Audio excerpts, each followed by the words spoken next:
The late Kenneth Patton was a Unitarian Universalist minister who did a lot of writing, and he wrote these words that we open with this morning, entitled, "Let Us Worship." Let us worship with our eyes and ears and fingertips. Let us love the world through heart and mind and body. We feed our eyes upon the mystery and revelation in the faces of our siblings. We seek to know the wistfulness of the very young and the very old, the wistfulness of people in all times of life. We seek to understand the shyness behind arrogance, the fear behind pride, the tenderness behind clumsy strength, the anguish behind cruelty. All life flows into a great common life if we will only open our eyes to our companions. Let us worship not in bowing down, not with closed eyes and stopped ears. Let us worship with the opening of all the windows of our beings, with the full outstretching of our spirits. Life comes with singing and laughter, with tears and confiding, with the rising wave too great to be held in the mind and heart and body, to those who have fallen in love with life. Let us worship, and let us learn to love. Please join me in reading in unison as Dave lights our chalice this morning. We kindle this flame.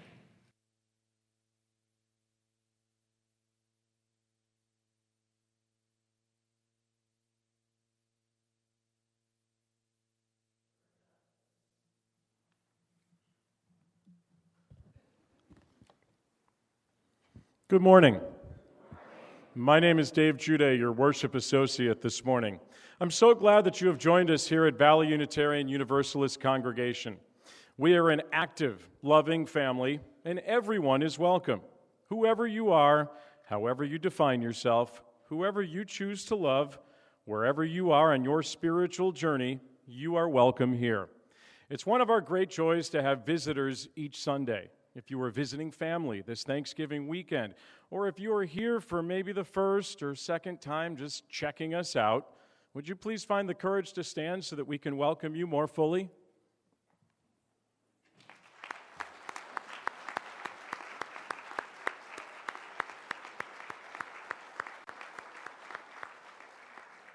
Thank you so much, and again, welcome. After the service, please join us for coffee and treats in the back. And join the Welcome Circle, located off to your left, where you can learn more about VUU and Unitarian Universalism. Should you need the services of our Baby Comfort Room, it's located to your right, room 2 over here. There are speakers inside the room, so you won't miss any part of today's service.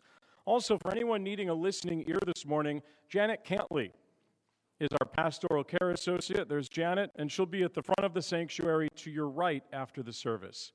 This morning, Reverend Andy will introduce this month's sermon theme of compassion.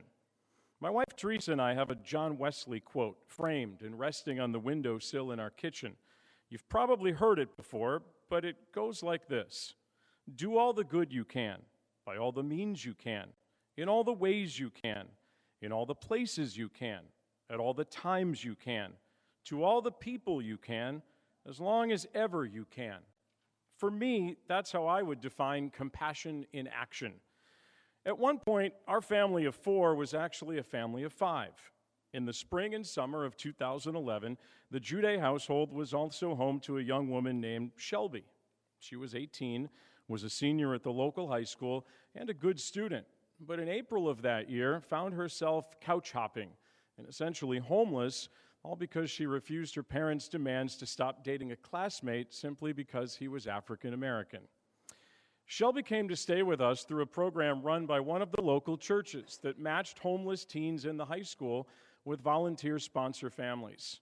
I remember when she first came to the house and Teresa gave her the tour and showed her where the guest room was. Shelby asked, "Why are you doing this?"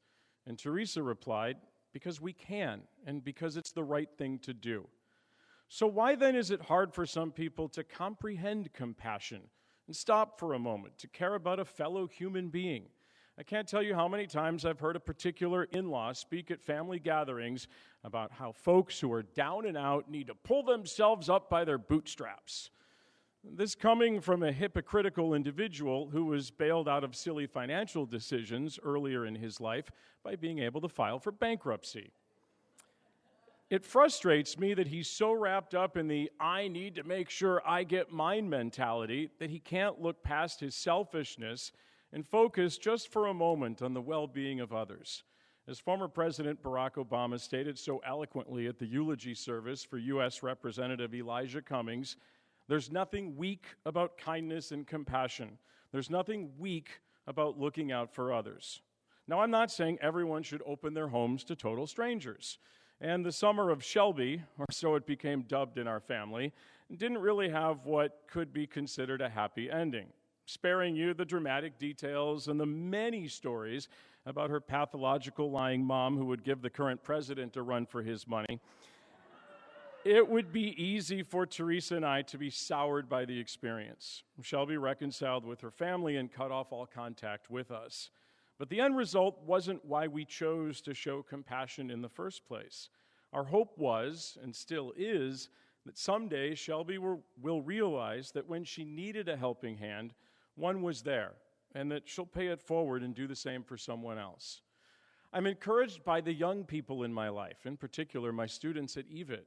Responding to the journal question, "What does the world need more of?" about a quarter of the class answered with compassion. Another student came to the Lupus Walk in September to support our family's team, and then did a Facebook fundraiser for the Lupus Foundation of America for her birthday. And another student recently featured Mesa United Way's Harvest of Hope on her public affairs radio show, and later that week, after her band held an album release party at a local coffee shop in Chandler, she convinced her bandmates to donate their $150 worth of tips that night to Harvest of Hope.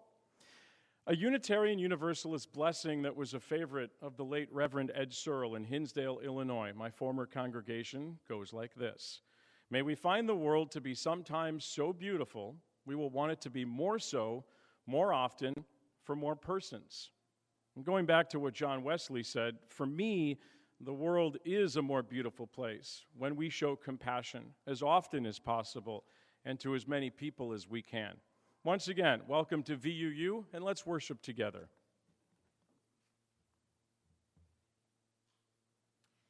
Again we sing, "When Our Heart is in a Holy Place." Please rise as you are able and join us in singing.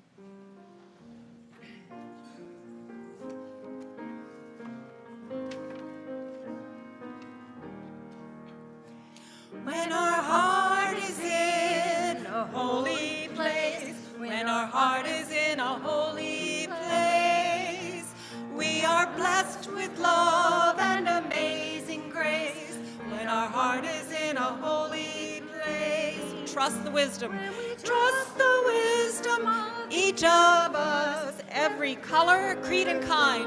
kind, and we share the feathers of each other's eyes. Then our heart is in a holy place. When our heart is in a holy place, when our heart is in a holy place, we are blessed with love and amazing grace. When our heart is in a holy place, When we share the silence, of a sacred space, and the good of our hearts stirs within, and the laughter of each other's eyes. Then our heart is in a holy place.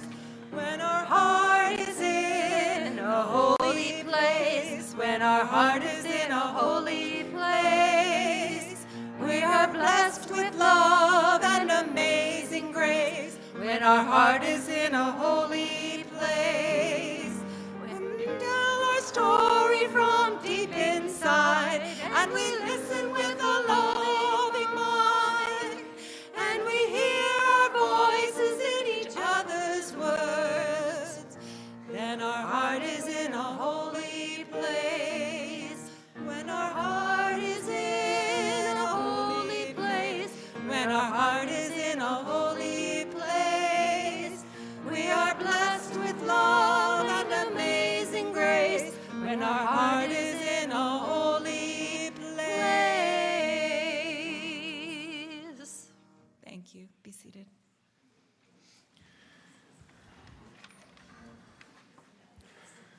It doesn't seem fair to turn that song into a solo without telling them.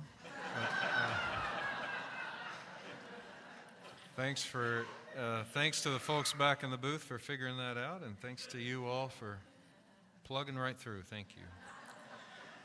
Well, before we receive this morning's offering, I want to give you a little update on, of all things, the music program here at Valley Unitarian Universalist Congregation. As you know, if you've been here for a while, our minister of music of 28 years, Kelly Walker Hart, had her last Sunday with us this past Sunday.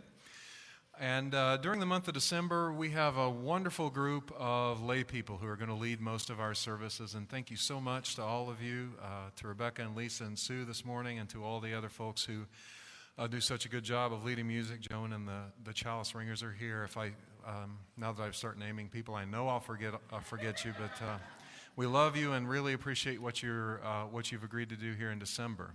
The exception in December will be December 22nd, when our incoming acting director of music ministries, Katie Seifert, will be here on the 22nd to lead music. So that'll be our first time as a congregation to be led in worship by Katie.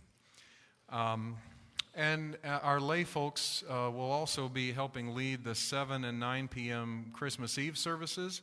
But the 7 p.m. is going to be co-led by me and Sue Ringler, who maybe you know, she's way in the back there, maybe you know as the administrator of our congregation, but Sue's also an ordained minister, and so she and I get to play together and have a little fun.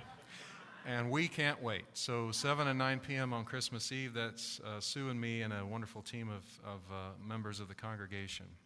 And then Katie will be here beginning on January 12th as, again, our acting director of music ministries. The 12th will be her first official Sunday with us in that role.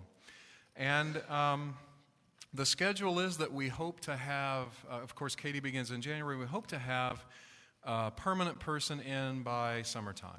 And I'm going to be intentionally vague about that because it could happen sooner, and God forbid it happens later. I don't think it will. And that person, by the way, could be Katie, could be somebody else.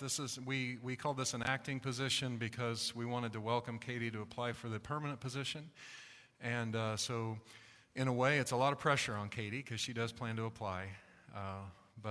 So let's just see how Katie does and whether Katie remains interested in the position. We'll open it up to outside applicants as well, and again, hope to have somebody in the permanent position by midsummer. If you have questions about that, you can email me at not now. You can email me at revandy@vuu.org. This whole row can be trouble, so the best kind of trouble. Shoot me an email or send us an email at office@vuu.org. We'll be glad to answer your questions. We are in that part of the service where we receive our weekly offering. It's a sacrament, really, to generosity and to the fact that our shared mission is achieved by our generosity. And so, as the ushers come forward this morning, please, to receive your gifts, we do so with gratitude.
we enter into our time of centering with quieter music, and I invite you to stay seated as we sing Spirit of Life.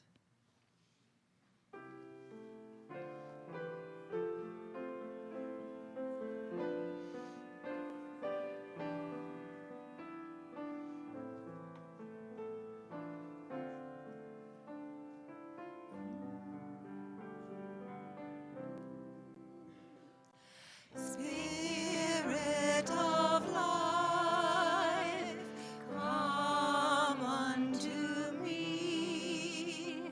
Sing in my heart all the stirrings of compassion. Blow in the wind, rise in the sea. Move in the hand, giving life the shape of justice. Roots hold me close, wings set me free. Spirit of life, come to me, come to me.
Please join me in a spirit of prayer.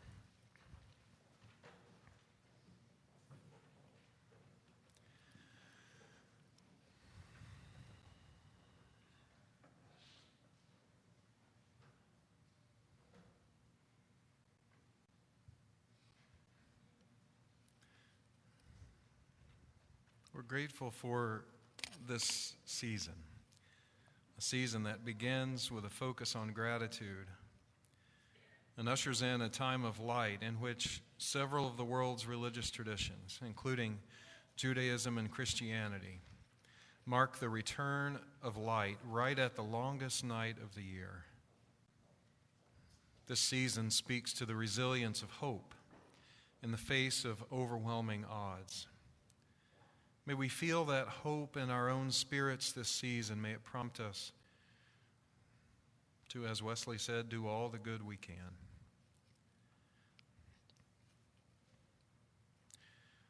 We pray for those who struggle during this season, knowing that at this time of year, some are reminded of the worst and most difficult times in their lives. May they find solace in the arms of loved ones, in memories and stories of those gone too soon.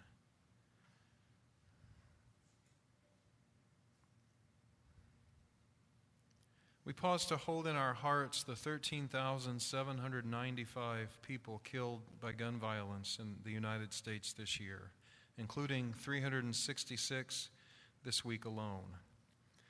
Holding in our hearts as well the victims of the shooting in New Orleans early this morning.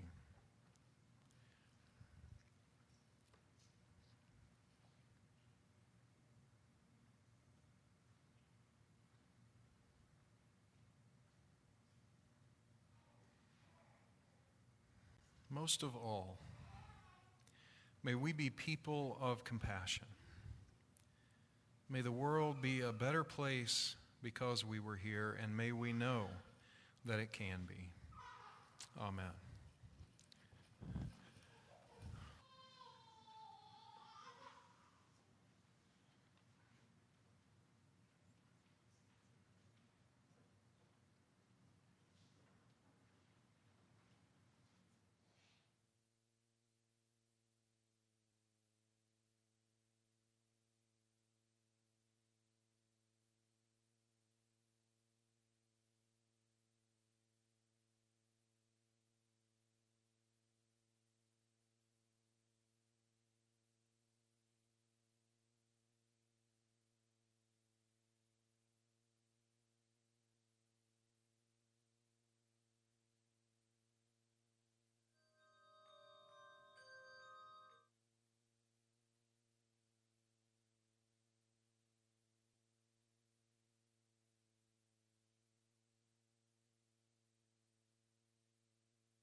Thank you, Chalice Ringers. That was lovely. I think there was a sound in there I had never heard a bell make before. So that was great. Thank you very much.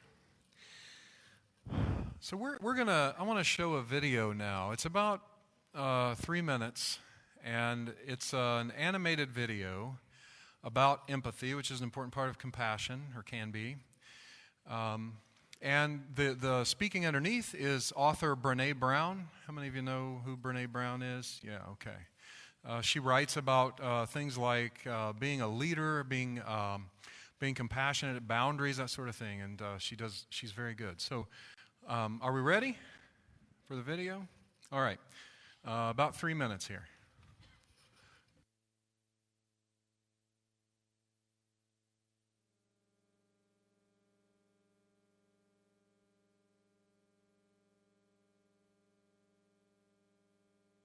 Very different than sympathy.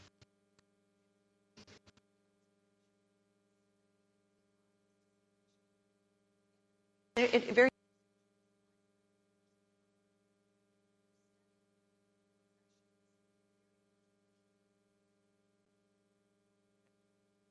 perspective taking, the ability to take the person or recognize perspective as their truth, staying out of judgment, not easy when you enjoy it as much as most of us do. Recognizing emotion in other people and then communicating that. Empathy is feeling with.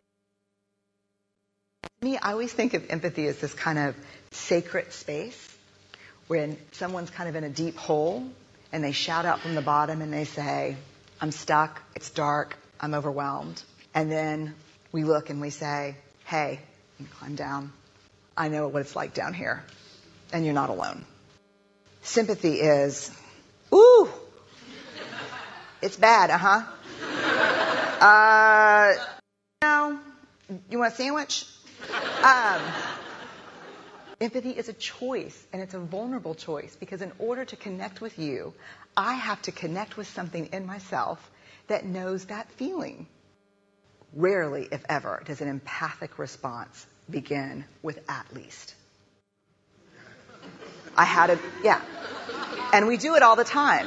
Because you know what? Someone just shared something with us that's incredibly painful, and we're trying to silver lining it. I don't think that's a verb, but I'm using it as one. We're trying to put the silver lining around it. So, I had a miscarriage. Oh, at least you know you can get pregnant. I think my marriage is falling apart. At least you have a marriage. John's getting kicked out of school. At least Sarah is an A student. But one of the things we do sometimes in the face of very difficult conversations is we try to make things better. If I share something with you that's very difficult, I'd rather you say, I don't even know what to say right now, I'm just so glad you told me. Because the truth is, rarely can a response make something better. What makes something better is connection.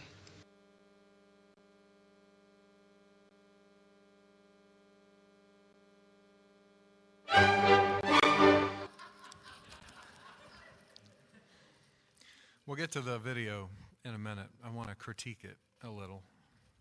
So, as we've said already in the service, this month's theme is compassion. And you might think that would be a favorite for a bleeding heart like me. And in a way, it is. The word compassion comes from Latin roots that essentially mean to suffer with. And on the one hand, that's a wonderful sentiment. For example, the best social justice work is work that's done in solidarity, and that means suffering with, walking with, eating with, and working with valued but vulnerable loved ones.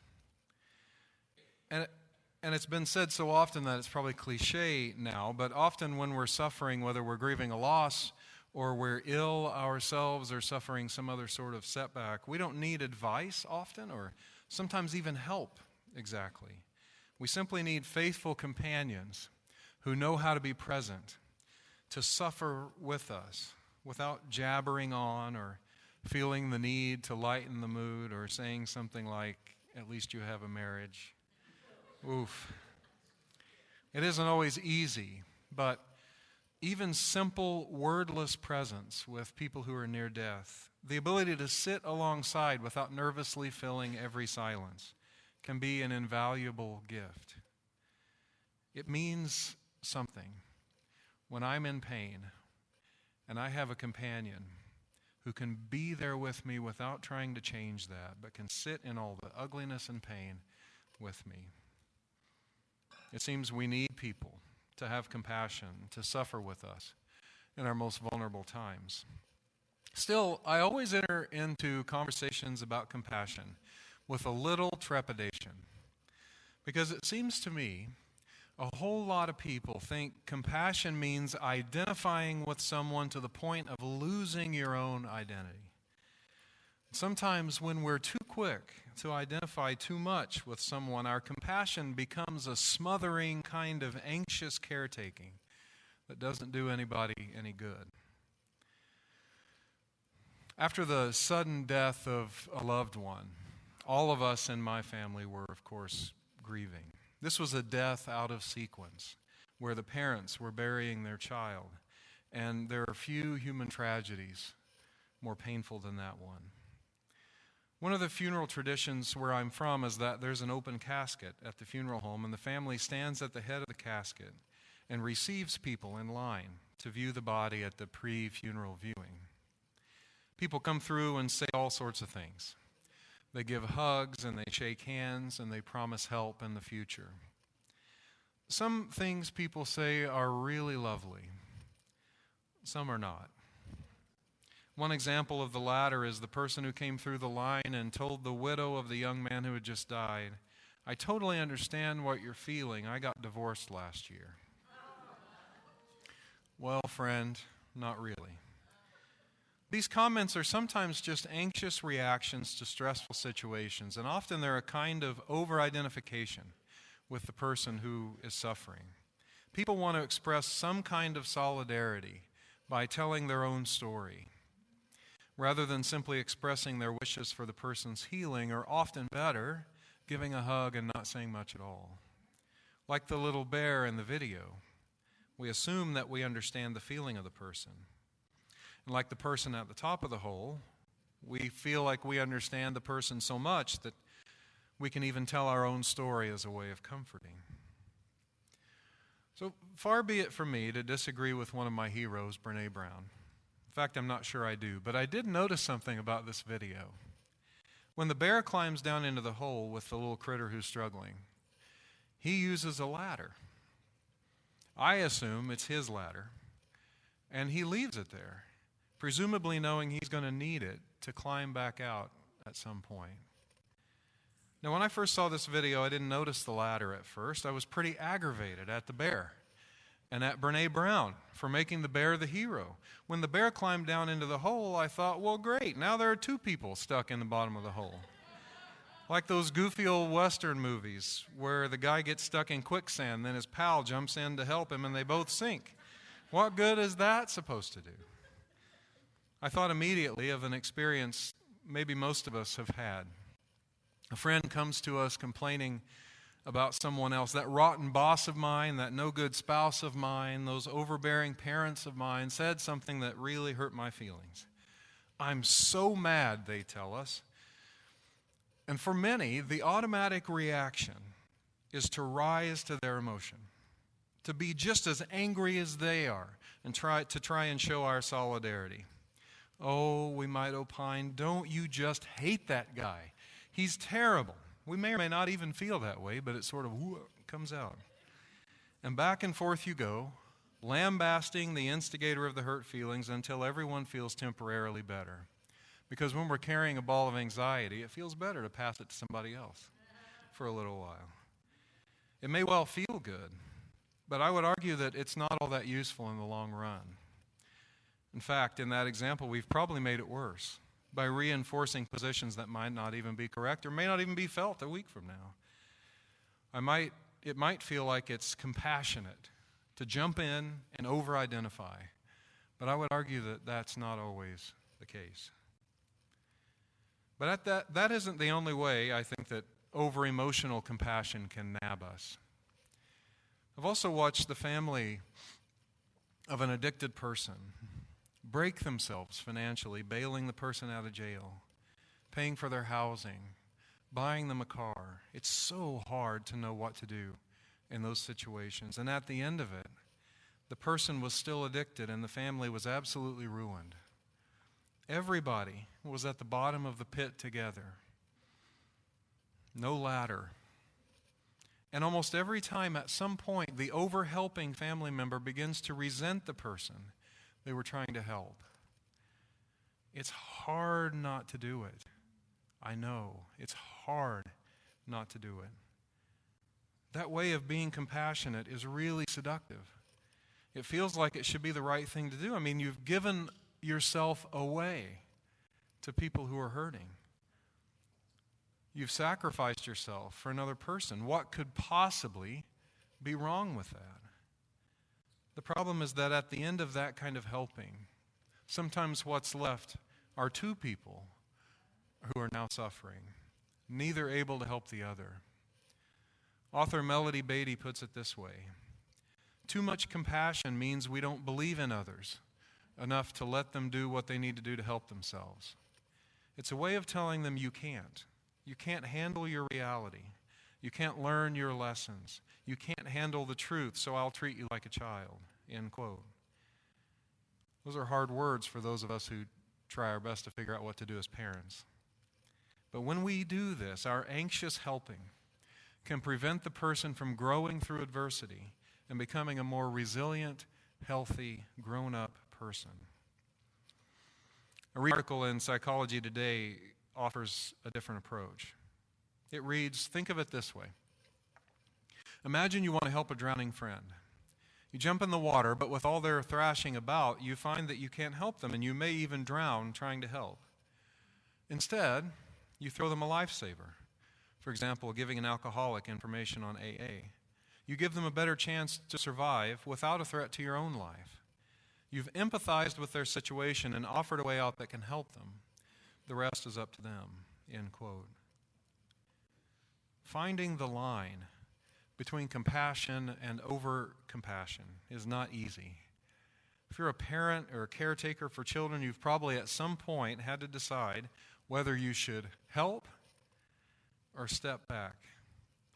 But here's what I'm learning from my own mistakes. When we get to the point that we're rendering help when it's not helpful, it might be time to look at our motivations. It's like that Saturday Night Live skit from the 90s, where Chris Farley plays a tourist, and he's walking down the street and he sees someone lying on the sidewalk, obviously injured, obviously in distress.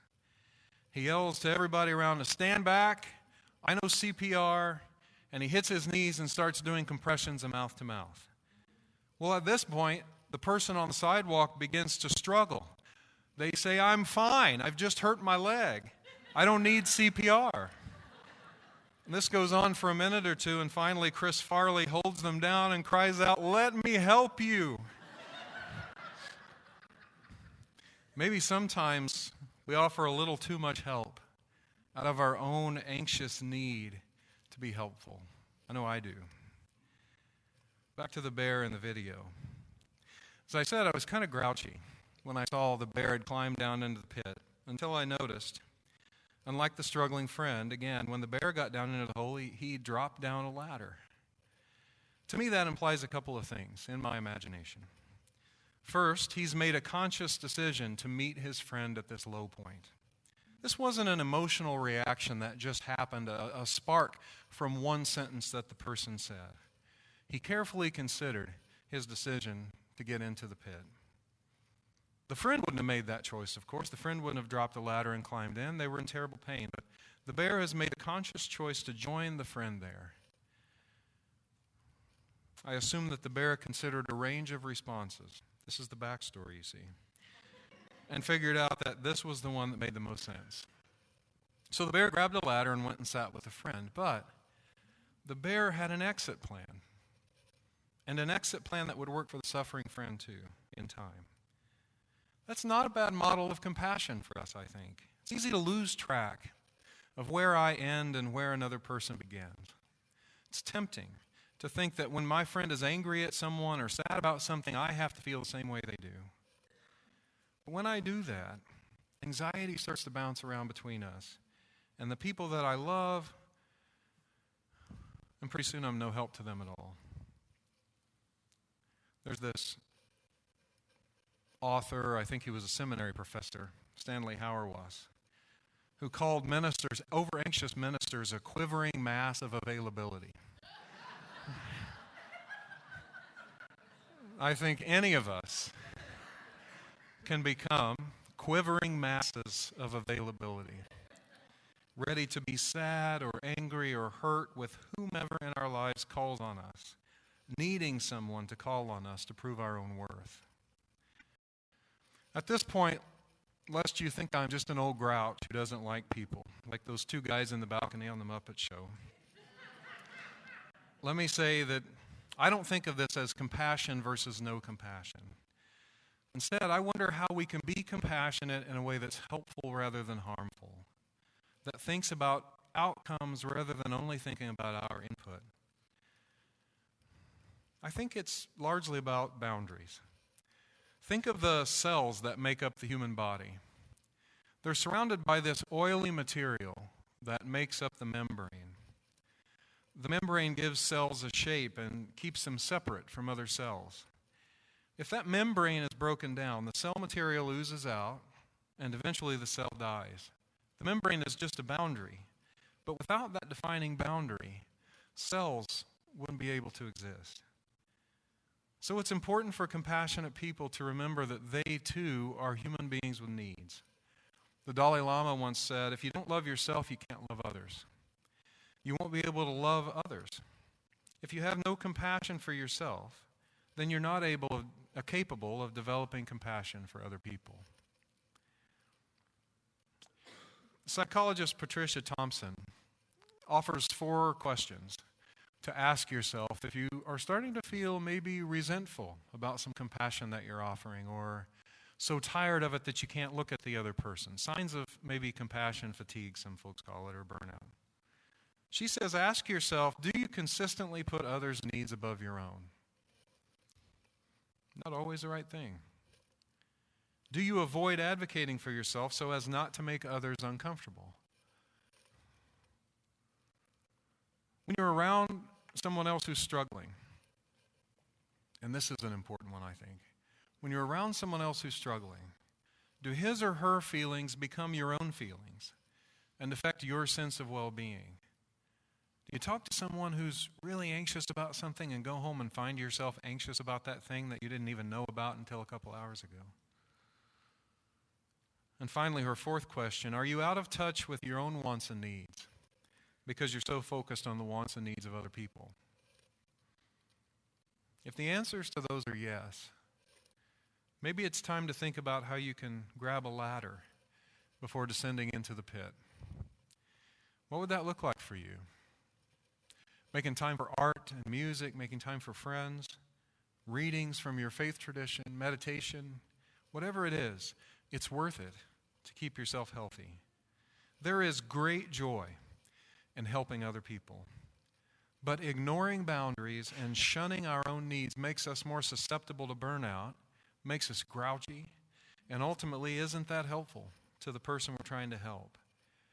Even if we're able to offer the kind of compassion that has us down in the pit with our loved one, and that is a beautiful ability, let us always remember that no one is served by our taking on their pain from them, for them.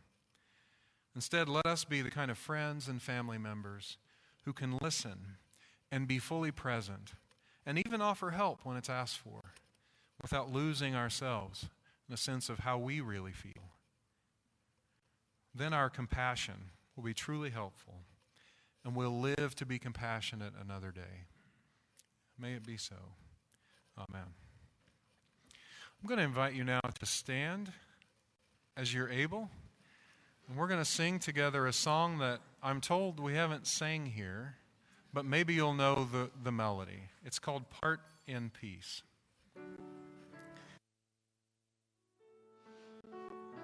We'll listen to it all the way through.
Please join me in reading the words that we use to extinguish our chalice.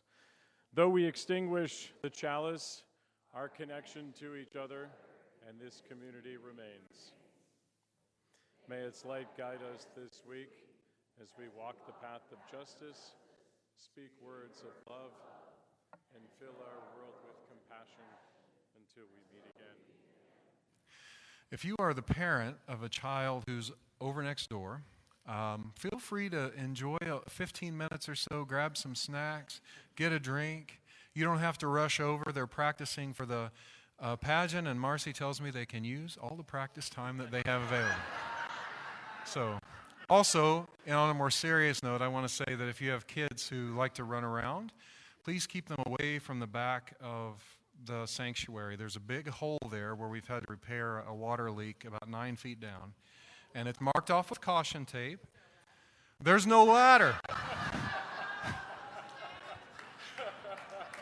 I like it when Ann has her Wheaties for breakfast. That was a good one. All right, well, I don't know how to top that, so I'm just going to offer a benediction. May life bless you and keep you. May the Spirit make its face to shine on you and be gracious unto you. May the universe pour out the fullness of its blessings on you and bring you peace. Go in peace, dear friends. Amen.